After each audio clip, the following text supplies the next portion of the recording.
Días. Espero que se encuentren bien. Quisiera empezar agradeciendo humildemente y de todo corazón a todos aquellos que siguen estos videos y tutoriales y de alguna u otra forma desean comprender lo que aquí se dice. Para ellos está dedicado este y todos los demás videos. En estos días, bueno, en estas últimas semanas, me estuve preguntando por cómo hacer para orientar al público en general acerca de todo el trayecto que hemos venido dando desde el inicio de año hasta aquí y cómo vamos a terminar. Entonces, yo pensaba que había introducido muchos contenidos, muchos temas, muchos personajes, muchos libros en estos, digamos, tutoriales y suplementos que he venido desarrollando, y pues me preocupé porque realmente si los otros no entienden lo que uno dice, pues no hay sentido que valga. Entonces, en esa medida, quise hacer un resumen, la sesión pasada, de lo que hemos estudiado y visto hasta el día de hoy. Y después de ese, digamos, primer video del resumen, hoy es la continuación. Me escribieron por el interno y me hicieron ver que están comprendiendo, están entendiendo, digamos, a qué le estoy apuntando con el taller. Es decir, la persona que me escribió, que es de La Libre y pues nos conocimos en persona el año pasado, empezamos a tejer, me decía, bueno, pero no ocurre lo mismo, digamos, en el caso de En busca del tiempo perdido de Marcel Proust.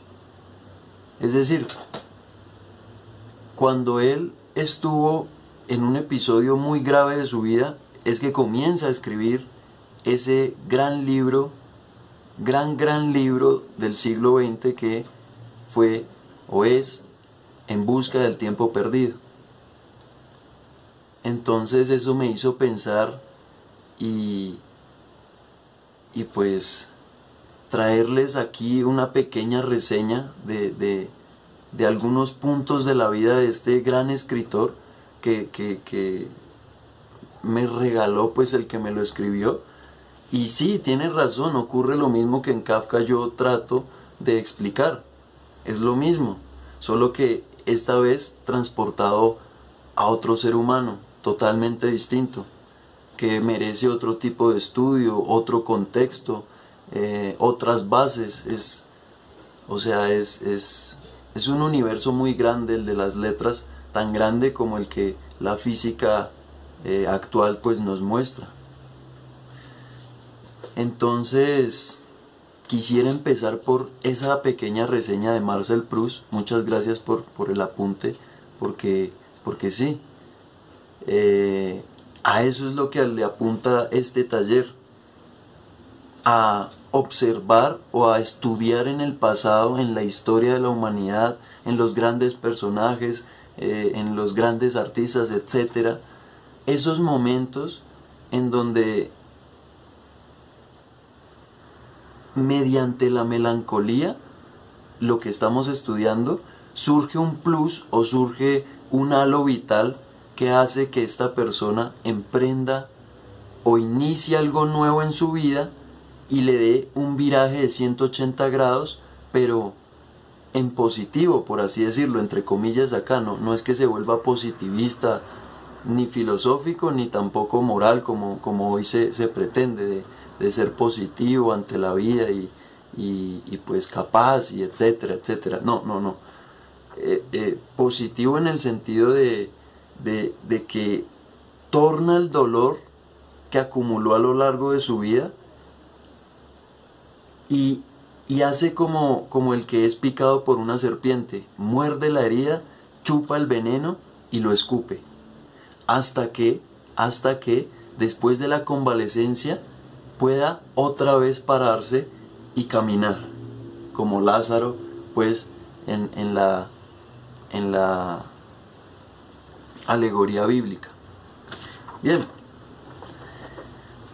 para no extenderme más, pues Marcel Proust, un gran escritor francés de finales del siglo XIX y principios del XX, fue considerado, o más bien su obra, En busca del tiempo perdido, como una de las cimas de la literatura del siglo XX. Esto de las cimas, pues es muy importante porque es eso. En busca del tiempo perdido, personalmente no lo he leído. He leído más Kafka, por eso lo hago sobre Kafka. No lo he leído, pero lo poco que uno se entera o oye de él, de gente que lo ha leído y lo ha investigado y lo ha tenido durante toda su vida en su anaquel, pues es que es una oda monumental a la literatura universal. Es decir, es una cosa que se escapa o no cabe en los linderos o las pequeñas fronteras de una Francia industrializándose en el siglo XIX. No, es una cosa que trasciende, y nos dimos cuenta hasta más o menos los 90, cuando es publicada su obra y su correspondencia completa, que este tipo pues es especial, realmente una cima de la literatura universal, en este caso pues en el siglo XXI. En busca del tiempo perdido fue una obra que se escribió desde 1913 y empezó a publicarse hasta 1927, que se publicó el último tomo. Solo que Marcel Proust va a morir en 1922. Es su hermano el que acaba de publicar hasta el último tomo. Solo que pues obviamente una vez muerto Proust, él ya había dejado todo escrito, pero en desorden. Lo que hizo su hermano fue recopilar, investigar, recolectar los trozos, los pedazos, los capítulos y confeccionar cada volumen hasta el último. Sabemos que En busca del tiempo perdido tiene más o menos 7 u 8 tomos, no estoy seguro, pero más o menos eso fue lo que se concibió. En esa obra, se dice en internet, creó más de 200 personajes. Esa obra contiene más de 200 personajes, y esto pues me parece a mí impresionante, una cosa colosal. Entonces pues vale la pena resaltarlo, en donde estos 200 personajes pues experimentan una miriada de memorias, de entradas, de sensaciones, de emociones, de sueños, de gente conocida, de recuerdos, de olores, etcétera, etcétera, etcétera.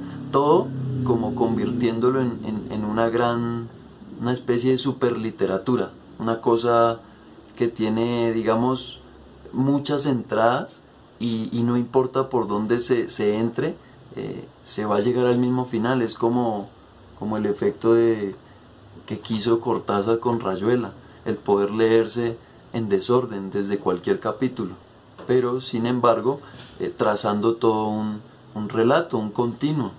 Eso es literatura del siglo XX, por eso son cimas, porque son universales. Además de eso, pues En busca del tiempo perdido, que en vida pues no fue reconocido como tal, sino difamado como escrituras o textos de un dandy o de un personaje snob para la época. Solo mucho tiempo después de la obra de su hermano, que su labor de publicar todos los tomos, fue reconocido como tal, como Kafka también. Solo después de muerto, y cuando su gran amigo Brod no le hizo caso de quemar toda su obra, sino publicarla, pues fue que tiempo después Kafka cogió mucho peso, mucho, digamos, mucho, no renombre, fama, ni premios, sino mucho peso, digámoslo así, metafísico para el momento que se venía después de la Segunda Guerra Mundial, o entre la Segunda Guerra Mundial y lo que pasó después. Entonces fue muy importante para la vida de todos esos seres humanos, nuestros antecesores, en su realidad, en su contexto. Bien, además de eso, entonces les decía, también escribió muchas cartas, tantas que para 1993 se publicó su correspondencia completa con 100.000 cartas, más de 100.000 cartas.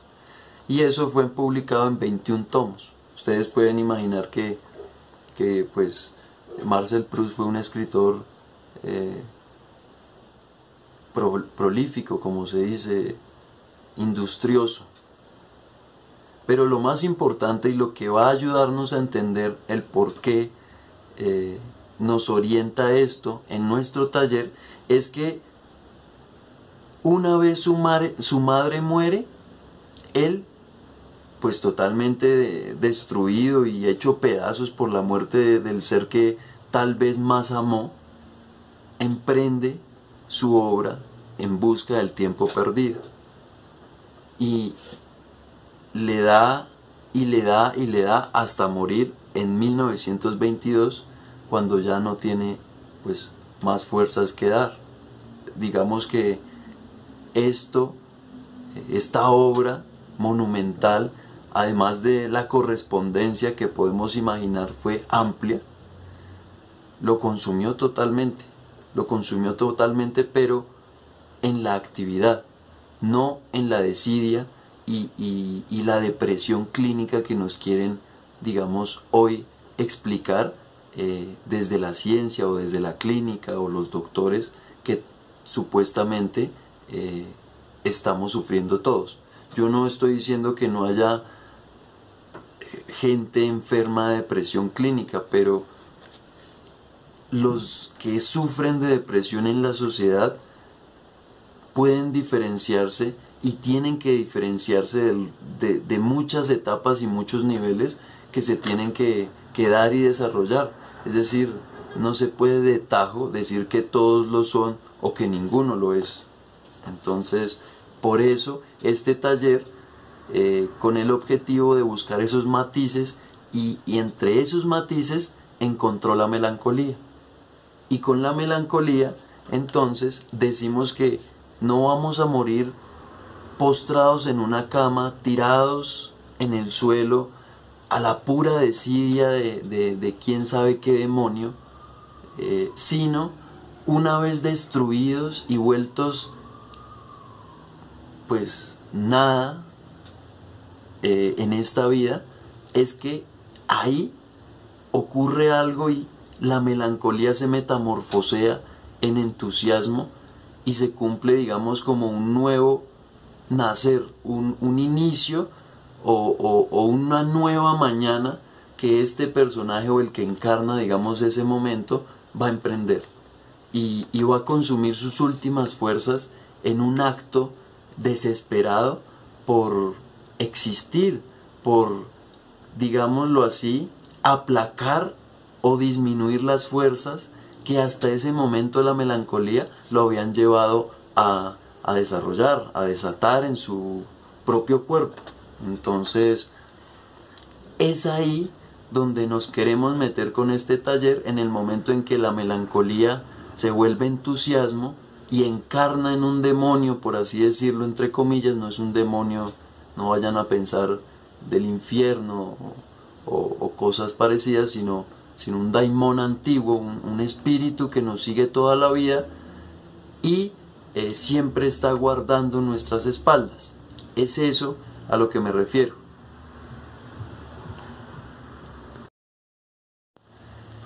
Entonces, ese momento en el que ese daimón se manifiesta en nuestras vidas, encarnado en nuestro ser, pues, por así decirlo, o en el ser de los que estamos estudiando, es ahí donde nos queremos meter y observar qué es lo que sucede, qué es lo que pasa y qué es lo que hay ahí de humano, tan humano, que nos puede hoy dar luces y señales para estos tiempos tan oscuros, demasiado oscuros, que se nos presentan ahora.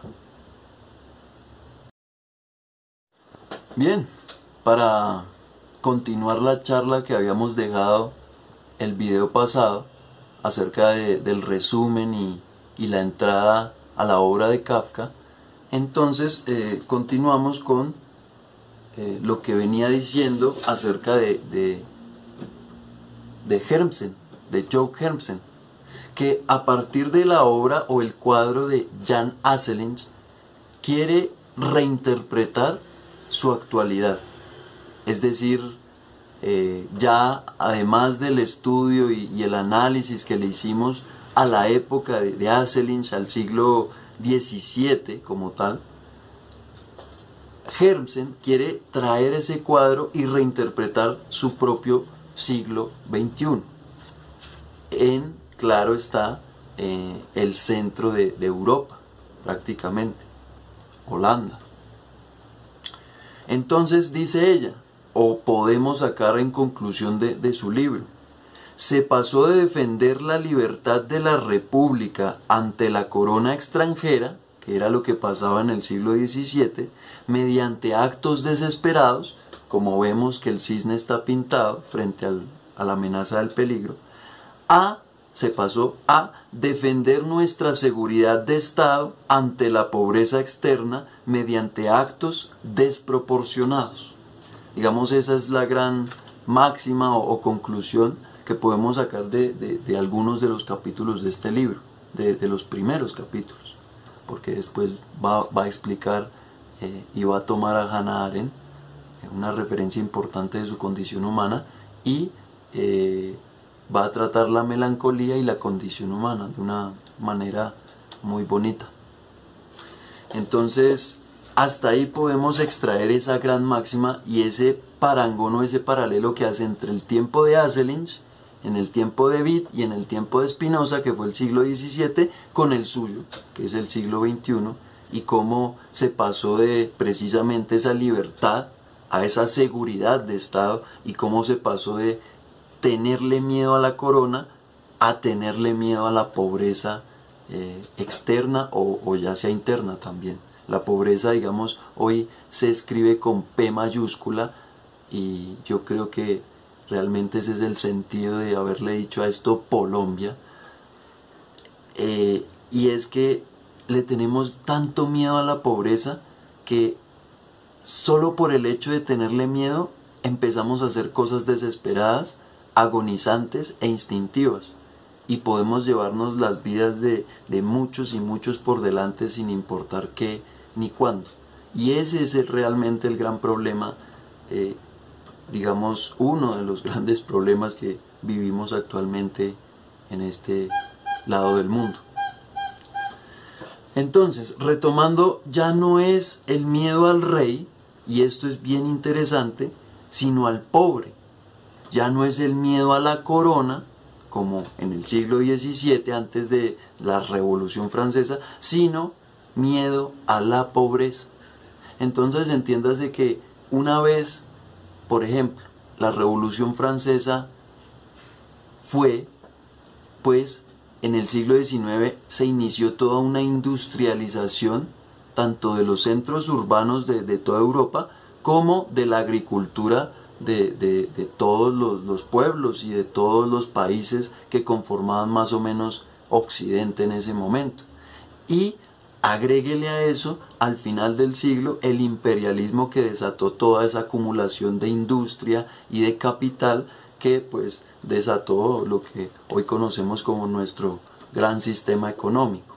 Los inicios de ese gran sistema económico, porque los orígenes dicen que son en la Edad Media. Entonces, eso es interesante porque este miedo y este, digamos, sentimiento de amenaza constante frente a la pobreza genera el contexto, digamos, donde la depresión hoy es un campo de explotación. Es decir, de ahí es de donde se van a agarrar los gobiernos actuales, por ejemplo, porque no solo son ellos, sino varios actores en el juego, se van a agarrar de ahí para, digámoslo así, manipular las masas, las poblaciones y los distintos, digamos, regimientos de su país, de su estado, de su nación, en pro o en contra de cualquier voto, de cualquier, digamos, participación activa, como le dicen, en su gobierno. Pero todo, digamos, radicado en el miedo a la pérdida, es decir, miedo a perder cualquier cosa, ya sean seres queridos, propiedad, quedar en la calle, es decir, se pueden presentar varias facetas, y sumado a eso, la falsa conciencia de que todo fue mejor antes que esto. Es decir, los tiempos pasados siempre fueron mejores que lo que hoy vivimos, y por ello, lo que hoy vivimos está, digamos, mandado a recoger y ya no hay nada que hacer. Entonces la nostalgia aplasta cualquier instinto de acción, y ese es el problema. El problema es no actuar frente a pues estas circunstancias tan, digamos, caóticas, pero controladas a la vez por muchos personajes que se aprovechan de todo esto. Uno de ellos, Donald Trump, dice Hermsen, yo no me estoy inventando esto, claro, Hermsen le hace la crítica al gobierno y a la propaganda y a todos aquellos que subieron a Donald Trump en la presidencia de Estados Unidos, y dice, eso es un ejemplo de cómo la depresión se volvió un campo de explotación por los medios actuales de producción de capital. Entonces, todo eso va a generar la consabida y llamada depresión colectiva, que a su vez es presa fácil para hombres, dice Hermsen, como Donald Trump y su campaña de Make America Great Again, hacer de América grande otra vez. América, ¿no? Y bueno, de ahí, de esa campaña, lo impresionante no es Donald Trump. Donald Trump es como el punto central de todo esto, pero lo interesante es lo que siempre está a su alrededor, y son los millones, pero digo millones de seguidores en el mundo por esa consigna. Millones de seguidores en el mundo, ya sean de un país o de otro, no importa. No solo los estadounidenses, no solo hay una parte de los estadounidenses que apoyan a Trump, hay muchos en Inglaterra, en Rusia, en otros países que ni siquiera nosotros nos imaginamos, que apoyan precisamente el que Donald Trump esté donde está en estos momentos, y yo creo que así es en todo país.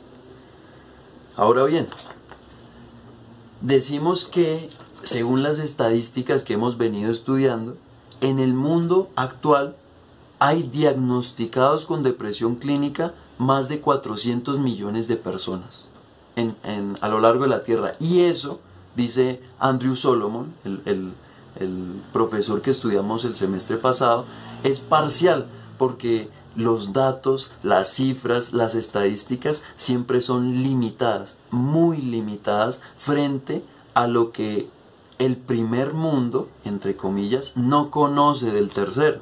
Entonces, digamos, él dice, no son las mismas estadísticas las que se pueden aplicar en Estados Unidos acerca de los que van al médico y son diagnosticados con depresión, que los que en Bangladesh o Nueva Delhi o en la Conchinchina van al médico y son diagnosticados con depresión. Antes, en el tercer mundo es más complicado, y la depresión es tratada de otra manera, casi que negándola y no estudiándola, y relegándola a la vieja figura de eso, de la tristeza, la melancolía, la pereza, la desidia y los pecados, etc. y no tratándola con un ojo clínico objetivo como se la trata hoy con estadísticas, con cifras, etcétera, y todo esto. Entonces pues esa cifra de los 400 millones de personas que sufren de depresión en el mundo pues es limitada, limitadísima. Ahora bien, dicho eso, con Hermsen nos hacemos entonces esta pregunta, tratando de resumir todo lo leído con ella. ¿Cómo es posible entonces que mediante la melancolía, es decir, que vimos que era una afección del alma de tipo privado y que generaba en los hombres, si no su miseria propia e íntima, sí un tipo de vida particular entre todos los demás? Tengo que leérselas porque es bien específica la pregunta. Es decir, vimos que con la melancolía, al menos hasta el siglo XVII, los hombres que la encarnaban presentaban una diferencia creativa, una especie de diferencia creativa. Un hombre dotado con algo especial, pero que, óigase bien, no controla. Y es eso lo que Platón, desde Platón, 2500 años atrás, se considera que es el entusiasmo, una posesión divina que precisamente el vate o el poeta o el bardo no controla al momento de decir o poetizar lo que tenga que poetizar. Entonces, más bien pareciera como si eso lo controlara a él. Entonces, ese, digamos, es la definición exacta de esto del entusiasmo que estamos buscando y de la melancolía. Entonces, la pregunta es, ¿cómo es posible que mediante la melancolía, es decir, esa que habíamos entendido hasta el siglo XVII así, cómo es que en el siglo XXI se la pueda usar para manipular a tantos millones de seres humanos al mismo tiempo y con un solo clic? Digamos, no, un clic no, un tweet.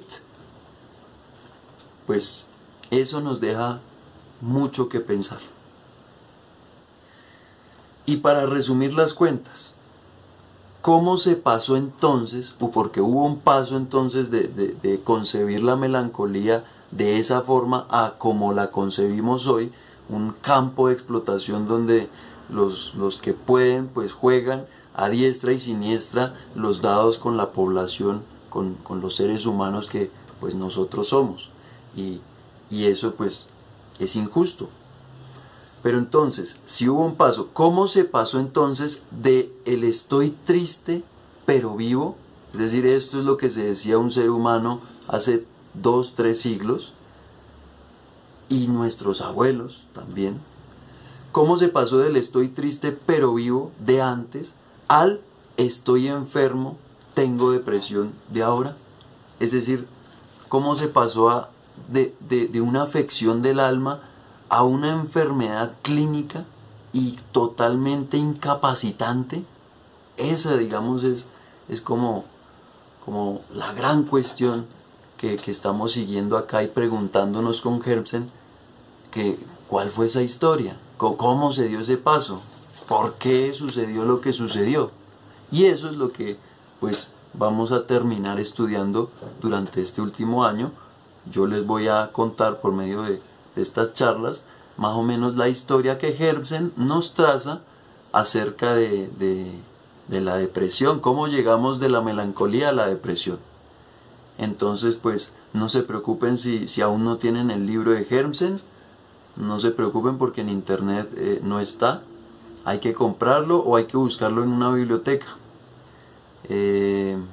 Pero la idea aquí en el taller es que yo se los pueda resumir hasta más no poder. Es el libro que estamos trabajando todo este semestre y pues nos da tiempo para hablar en detalle de varios puntos que ella trata. Y uno de esos importante pues es ese. ¿Cuál fue el paso de el estoy triste al estoy enfermo? ¿Cómo pasamos entonces de la interpretación propia, es decir, del decir estoy triste? O sea, ¿cómo cómo autosaber o autodeterminar que yo estoy triste. Eso es una gran cuestión de hoy. Hoy no entenderíamos nosotros eso. Tendríamos que preguntárselo a un doctor, a un psiquiatra, a un psicólogo, etcétera, etcétera. ¿Cómo pasamos de la interpretación propia del estoy triste al diagnóstico de terceros? Y digamos, los que conocen algo de la filosofía del señor Michel Foucault, pues se pueden acordar un poco de sus estudios acerca de la historia de la modernidad y cómo se pasó, digamos, de un estado en el que los seres humanos tenían un poco más de autonomía, bien, o sea, no bien que el rey siempre estuviera arriba, es decir, había una monarquía siempre presionando a sus súbditos, pero estos de alguna u otra forma se bandeaban para vivir libres de el juicio y la muerte del rey. Entonces estos se dedicaban era a vivir, no a hacer morir, pues, como él va a decir después. Pero hubo un paso ahí histórico y toda una serie de conceptos que va a estudiar, y sería interesante que lo relacionaran con esto que estamos viendo acá. ¿Cómo entonces pasamos de esa interpretación al diagnóstico? Son términos que el mismo Foucault pues maneja. Pero bueno, para el caso del día de hoy, para nuestra charla, pues este paso se da de una comunión con los muertos, es decir, antes podemos más o menos esbozar que la melancolía del siglo XVII trataba de una relación que tenían los vivos con sus muertos, de una comunión con los muertos, una relación de culto a la muerte que pues eso tiene siglos y siglos y marras de pasado hasta más o menos lo que fue el siglo XVII, XVIII, XIX, donde todavía eso se podía notar, y también valga la pena hasta nuestros abuelos, hasta los nuestros, ¿no? Cómo esa comunión y ese culto a la muerte se pasó a una enfermedad mental que aísla y desespera. Es decir, si bien antes por medio de la melancolía nosotros podíamos suplir el duelo y la ausencia del ser amado que murió, ¿cómo pasamos de eso a actualmente nos ocurre algo similar, parecido? Tenemos un encuentro con la muerte y sufrimos entonces de depresión y enfermedad mental que ya no va a suplir el duelo y la ausencia, sino que nos va a aislar y a desesperar hasta el final de un depresivo que muy seguramente va a ser el suicidio. No hay, digamos, cómo entender esto de manera fácil. Hay que complejizar nuestro pensamiento para poder entender lo que hoy hacen y manipulan en nosotros mismos, y cómo sabiendo esto podemos defendernos o tratar de defendernos de eso. Entonces, la melancolía, y esto es una nota o una característica propia de ella, es una puerta que nos permite comunicarnos con los muertos. Y es, digamos, la vía que encontró el ser humano a lo largo de su evolución y desde la prehistoria, que podía, digamos, usarlos de cierta manera, es decir, podía usar lo que era la presencia de ese ser amado en su propia vida, en su propia comunidad, en su propio pueblo, como monumento, como recuerdo, como memoria y como sentido de lo que en ese momento todos viven en común, la muerte de alguien a quien muy seguramente la mayoría conocía. Ese es el problema, o es lo que nosotros podemos acá ejemplificar con los funerales guayú o los funerales arhuacos, cuando en los pueblos y en las familias se reúnen todos y son todos, porque son muchos, a llorar a su muerto, y vienen de diferentes regiones y de diferentes rancherías, por ejemplo. Ahí es cuando una de las fiestas donde o festejos ocultos donde todos se reúnen a llorar a su muerto. Hoy, con todo esto que ha pasado, pues nos queda cada vez más difícil eso, llorar en paz y con tranquilidad a nuestros muertos. Hoy todo se ha vuelto de afán, de rápido, de como si no lo quisiéramos, pero sí. Es como jugar al fútbol, un toque-toque, pero nada que ver. Y pues eso nos deshumaniza precisamente. Y eso, además de deshumanizarnos, nos produce más depresión de la que ya tenemos en la cabeza. Entonces, al ser esa puerta o portón de comunicación entre un mundo y otro, el mundo de los vivos y el mundo de los muertos, porque ese mundo de los muertos solo cobra sentido para nosotros, los vivos, es que se desprende pues toda la cultura y toda la civilización que nosotros vimos con Herzen de Occidente, al menos de Occidente. Vaya usted a saber de otras en la India, en la China, en Rusia, en América, aquí precisamente, en la Antártida, en la Oceanía, etcétera, etcétera, etcétera. Pero al menos de la occidental podemos decir que es un leitmotiv de todo lo que al menos en arte podemos observar. Y entonces dimos varios ejemplos. Del siglo, por ejemplo, XIX, vimos el ejemplo de John Keats con su Oda a la Melancolía, y la leímos acá. Después vimos el poema que le dedica Julia de Burgos a la melancolía en pleno siglo XX, es decir, hasta 1950. Y ya en el siglo XXI vemos cómo eso sigue pasando, pero ya en las estrellas del arte contemporáneo y de lo que hoy podemos llamar el arte masivo o el arte para las masas. Los artistas como David Bowie o Leonard Cohen, que digamos sus producciones artísticas son para eso, para venderse en masa, es lo que sigue trabajando y sigue cultivando esa conexión con la muerte llamada melancolía, y que cruza como un hilo o una hebra de cierto color desde un principio hasta un final, que bueno, final no, sino hasta la actualidad, en donde seguimos andando y seguimos viendo estos representantes y artistas de la tristeza, la melancolía, la desidia y esos sentimientos que en apariencia son negativos, pero que detrás de ellos traen su positivo, como una pila, como una moneda, tiene dos caras, siempre la que se presenta oculta a la otra.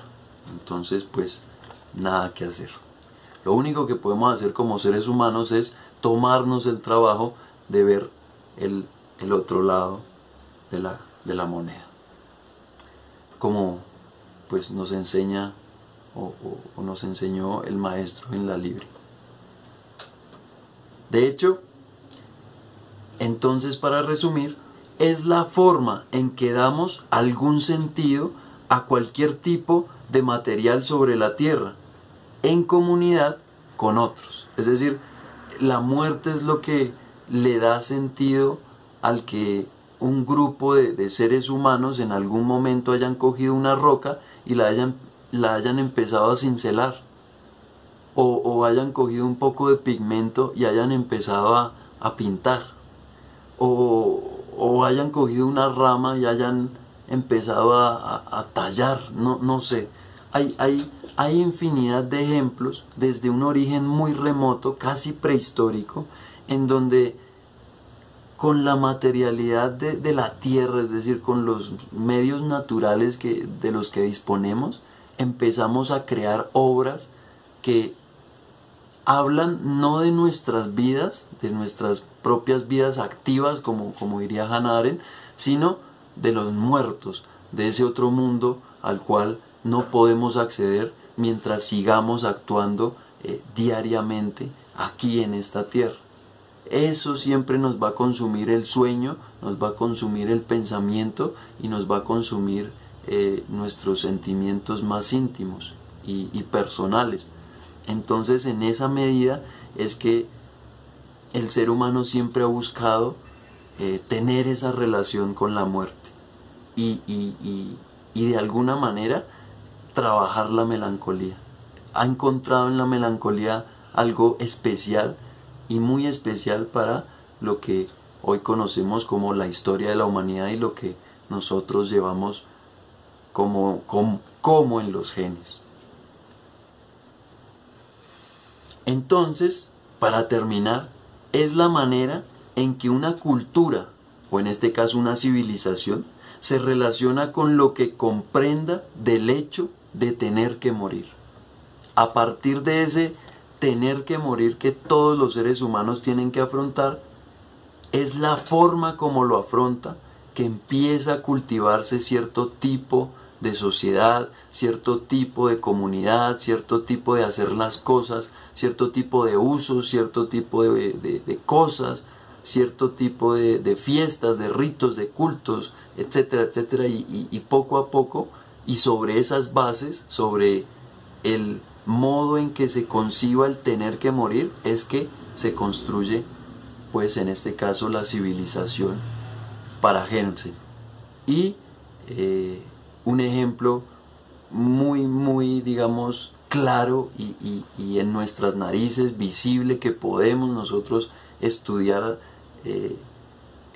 en un 90% por lo menos, es el caso occidental, el caso que empieza con griegos y romanos y termina acá con, o sigue acá con la Unión Europea y los nuevos filósofos que están pues allá. Bien, para concluir nuestra charla del día de hoy, quisiera terminar con lo siguiente.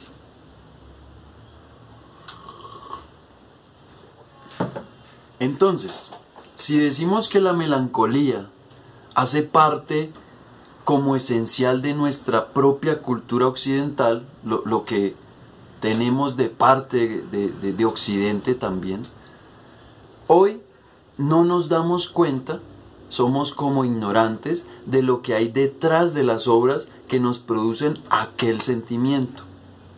Entonces, vuelvo a lo mismo, escuchamos o vemos el video de David Bowie, el que le cité en ese video pasado, o el de Leonard Cohen, escuchamos, lo experimentamos y sentimos lo que el artista quiso comunicarnos, pero no lo referenciamos con nada real, con nada concreto, con nada que podamos experimentar con otros seres humanos también reales y concretos en este mundo que nos tocó vivir. Y ese es el problema. Cuando escuchamos esto, cuando consumimos, como dice Hermsen, cuando consumimos estos productos, objetos artísticos y los compramos, ya sea, no, los compramos ahorita sí por internet y los consumimos en las pantallas, pues lo único que estamos haciendo es referenciarnos solo a nuestro propio ombligo, a nuestra propia vida personal, en nuestra casita con los nuestros, en nuestros cuarticos. Y así, pues obviamente el solo consumir ese producto artístico no va a servir para un carajo. Y entonces vamos a deprimirnos más y más y más, y el arte va a tener mala fama de entristecer y poner a la gente loca hasta suicidarse. Y ese, pues realmente, si se analiza el video de David Bowie o de Leonard Cohen, por ejemplo, no es el fin o no es el mensaje al cual están apuntándole. Lo mismo que, por ejemplo, les recomiendo verse la película Melancolía de Lars von Trier, que es lo mismo, es como en apariencia un mensaje de madre, no hay salvación, hay que matarnos. No, es todo lo contrario, hay mucho y hay cosas aún muy importantes y esenciales por las cuales seguir vivo con los otros, no uno solo. Entonces, esto que nos termina diciendo Hermsen, que no nos damos cuenta y somos como ignorantes frente a ese consumo idiota de todo esto que nos deprime, yo lo ejemplifico con la ida al museo. Una ida al museo aquí en Bogotá, como en el centro, como nosotros estudiantes allá, pues todos los días tenemos que ver, pasar y desfilar por museos y bibliotecas, pues colegiales, personas, gente que viene de todo lado y con intereses totalmente distintos, pero que actualmente y en general parece que los museos, en este caso concreto, ya no son lo que eran para o servían antes, para lo que servían antes, que era precisamente para mostrar a aquel que entra en ese recinto lo más, digamos, brutal y triste y oscuro del corazón humano, a la vez que lo más luminoso y lo más agraciado y lo más bello que pudo existir. Esto, por eso los museos es que albergaron las obras de arte, y por eso en los museos antiguamente, o en el Museo de Alejandría, el primer museo del mundo, precisamente se enseñaba esto. Es decir, el museo era un centro de enseñanza y la biblioteca de Alejandría era un centro de investigación. Así, los que enseñaban investigaban en la biblioteca e iban al museo y enseñaban lo que el museo pues les estaba mostrando, la grandeza, pero también los pies de barro que tenemos todos los seres humanos sobre la tierra. Entonces, cuando vayamos a un museo, acordémonos de esto, o a una biblioteca. No estamos en cualquier lugar, no estamos ahí para seguir pensando en nuestras vidas personales, en nuestros, digamos, amasijos, en nuestras cuitas, en nuestras cuentas, en nuestras deudas. No, nada de eso. La idea ahí es perderse de sí mismo y poder admirar, ahí sí, lo melancólico, lo terrible, lo piadoso, lo gracioso de todo este cuento que ha venido siendo la humanidad hasta el día de hoy. Espero les haya gustado la charla del día de hoy. Me despido acá con un buen cafecito y nos veremos para la próxima en la continuación de esta charla, para llegar a la obra de Kafka y el por qué estamos buscando lo que buscamos en él, y no en personajes como Marcel Proust, que ya requieren otro taller aparte y otro universo aparte. Pero gran apunte, muchas gracias por eso, porque eso me indica que comprendemos las cosas, que nos conectamos realmente, más que la conexión por Facebook y por las redes sociales, en una conexión real y concreta que a lo largo de la historia siempre se ha dado en los seres humanos, y es esta, la de comprendernos entre nosotros mismos. Muchas gracias, cuídense, no se olviden de llenarme el registro aquí, el de la descripción del video, para la información que solicita la universidad, sean o no de la libre. Esto ayudaría mucho al taller. Muchas gracias a todos y nos vemos hasta la próxima. Un saludo. No se olviden entonces de que cuando vayan a un museo, ese museo es una especie de templo de la humanidad. Y solo con esos ojos o esas gafas vamos a entrar en él y a ver y a contemplar con tiempo de sobra lo que hay dentro, sin importar qué. No hay recorridos, no hay guías, ustedes mismos pueden experimentarlo. Hagan el experimento un día, ahorita que estamos en reactivación y los museos están tratando de abrir a un 30, un 40%, vayan, se ponen el tapabocas, ponen guantes, etcétera, y entran allá y hasta que los revisen, y una vez dentro, ahí piérdanse todo un día de sus propias vidas, se los recomiendo.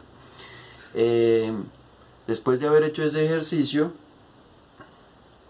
no se olviden tampoco, y es lo último que quería decirles, si tienen algo, digamos, que estén pensando relacionado con lo que yo hablo, en estas charlas o en los tutoriales, o una anotación, un saludo, algo pequeño, no sé, no les estoy pidiendo, digamos, esforzarse en trabajar en algo, porque pues yo no puedo exigirles eso, pero sí un saludo mínimo, y de pronto si tienen alguna pregunta, alguna cuestión de estas charlas, porque pues estas charlas son teóricas, la hagan, me envíen eso al correo, y pues yo veré cómo poder responderlas por medio de mi trabajo. Muchas gracias pues por eso, y saludos a todos.